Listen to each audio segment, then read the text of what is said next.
When my son and his wife invited me to stay with them, I thought it was an act of love, a warm gesture built on family, comfort, and trust. Their home was quiet, polished, and perfect. Maybe too perfect. At first, I felt lucky. But then I noticed things.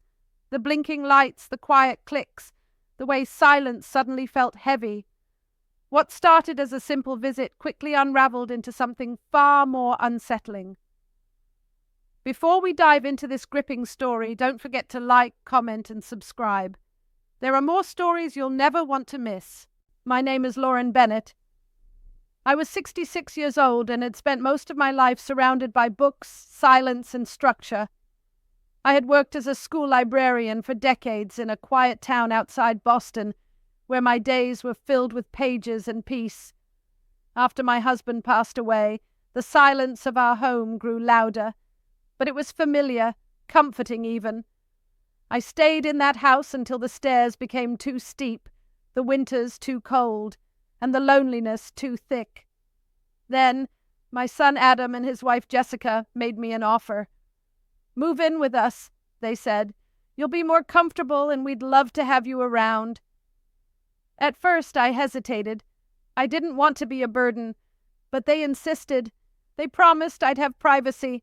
They said the kids would love having their grandmother close. So, with a mixture of gratitude and uncertainty, I moved into their large, modern home in a quiet suburb outside Providence.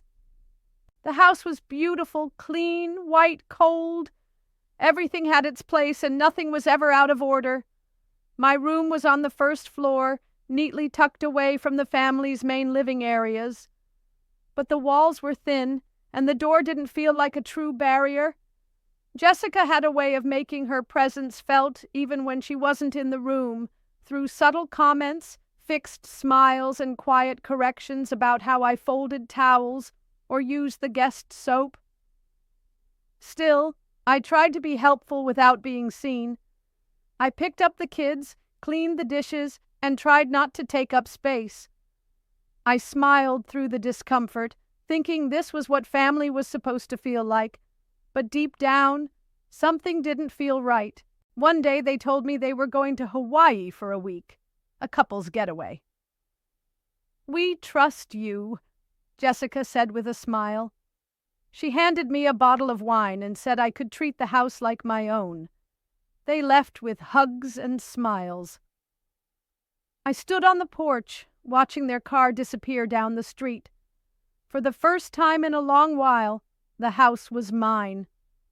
Or so I thought. At first, everything seemed normal. I gardened, read, and made tea. The silence of the house was still and comforting. But as the sun began to set that evening, a red light blinking in the ceiling of my bedroom caught my eye. It was small, too small to be a smoke detector. And that's when it started. A creeping feeling that I wasn't alone. I tried to dismiss it. Maybe it really was for security, but over the next few days, more strange things happened. Alexa chimed in when I hadn't asked her to. Lights turned on in empty rooms. A motion sensor blinked when I walked past.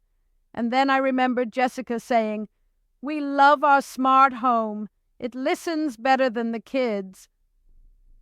I started looking closer. I found the first camera hidden inside a smoke detector, another inside a kitchen timer, one behind a decorative book, and then another and another. Every room had eyes. They hadn't forgotten to turn them off. They had left them on, watching me, studying me. Eventually, I opened the door to the one room that had always been off limits, Jessica's home office.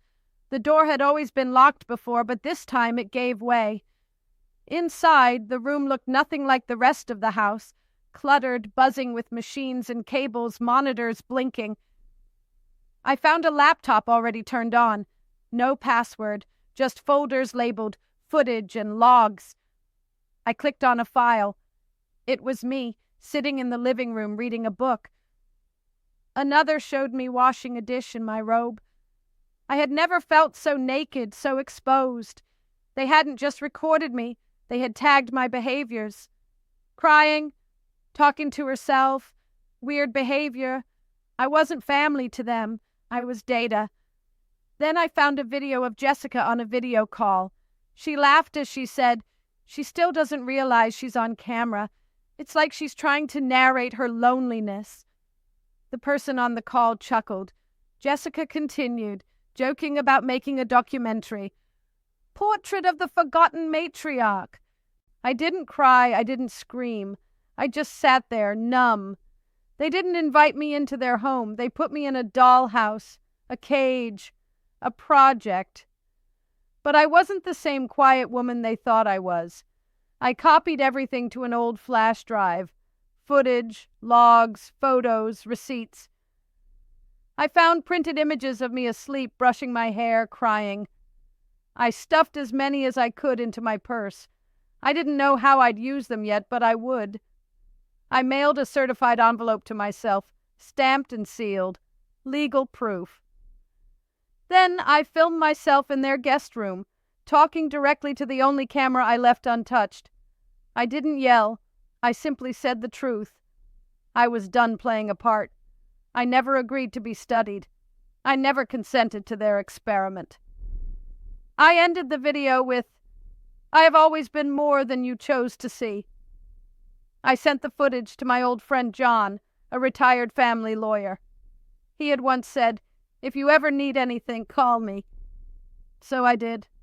I didn't act with rage, I acted with clarity. In the following days, I changed. I played music through the house. I cooked loudly. I took up space. I let the scent of my soup fill the kitchen. I stopped hiding. I became visible. On the day they returned from Hawaii, I was already sitting outside, sipping tea in the garden. I didn't greet them. I didn't smile.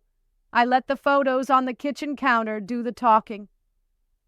15 minutes passed before Adam came out. He asked if we could talk. I said yes. Jessica followed, arms crossed. Adam started speaking softly, calling it all a misunderstanding. He said they didn't mean to make me uncomfortable. He said the cameras were for security. He said, trust. That was the moment I finally spoke.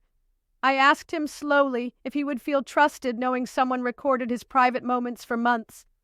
Was it protection or manipulation? He didn't answer. Jessica accused me of snooping, of betraying them. But I reminded her, I was the one betrayed. The secret room, the research folders. Her name signed next to permission to share my data for research and media. I told them I wasn't angry. I was done. I told them I had consulted a lawyer, that I had proof, that I would be repaid the money I had invested in their house years ago. Jessica opened her mouth to argue, but Adam stopped her. He looked at me differently now, like a man realizing he'd underestimated the woman who raised him. He asked what I wanted. I told him the truth. I wanted space, a home of my own. I wanted my dignity back, and if they wouldn't give it freely, I would take it. The next day, John and I sent them a proposal. Not a threat, just facts. I had helped pay for their house. Jessica had called it an investment in our future. We proposed repayment or legal equity to fund my new home. They agreed. Adam said they'd repay the money and offer relocation funds. They promised to remove the cameras. I didn't gloat. I didn't need to. I was reclaiming my place in the world. Within a week, I found a small one-bedroom cottage. It had a blue door and ivy climbing the fence. The owner was a kind woman named Eleanor. She loved crosswords and made fresh lemonade. We talked on her porch for an hour, and she handed me the keys. The move was quiet. Adam helped with the boxes. Jessica stayed home. When he dropped off the last box, he looked around and said, "It suits you." I offered him tea. He declined. Before he left, he said, "Thank you, not for the past, but for how you ended it." That was enough. My new home was small, but it felt huge inside. I could breathe. I could walk barefoot on creaky floors without being watched. I wrote notes to myself like, "You are not invisible here, and your life is not a debt owed to anyone." I read poetry out loud again. I bought a wind chime. I sang while folding laundry. I napped without guilt. I lived. Daniel, my grandson, visited with the kids. They ran through the yard, picked flowers, and laughed without limits. When he left, he said, "You seem peaceful." I nodded. That was the word I hadn't dared to hope for. Peace. Even now, sometimes, I remember the blinking red light, Jessica's voice on that call, the labels on those videos, but those memories don't hurt anymore. They remind me of who I was and who I never will be again. My cottage doesn't have smart lights or voice assistants, but it has real silence, the kind that's not empty but sacred. It has books that have been read, walls that hold my breath, and a porch where I drink tea without pretending to be grateful. I am no longer an obedient guest in someone else's home. I am the author of my own space. I am no longer watching. I am finally seeing myself. And that is enough. Because in this place, with ivy on the fence and a wind chime at the door, I am not just living, I am free. If this story moved you as much as it moved us, don't forget to like, comment, and subscribe. Sometimes the quietest voices carry the deepest truths, and the strength to reclaim your life starts with being seen. Thanks for watching, and we'll see you in the next story.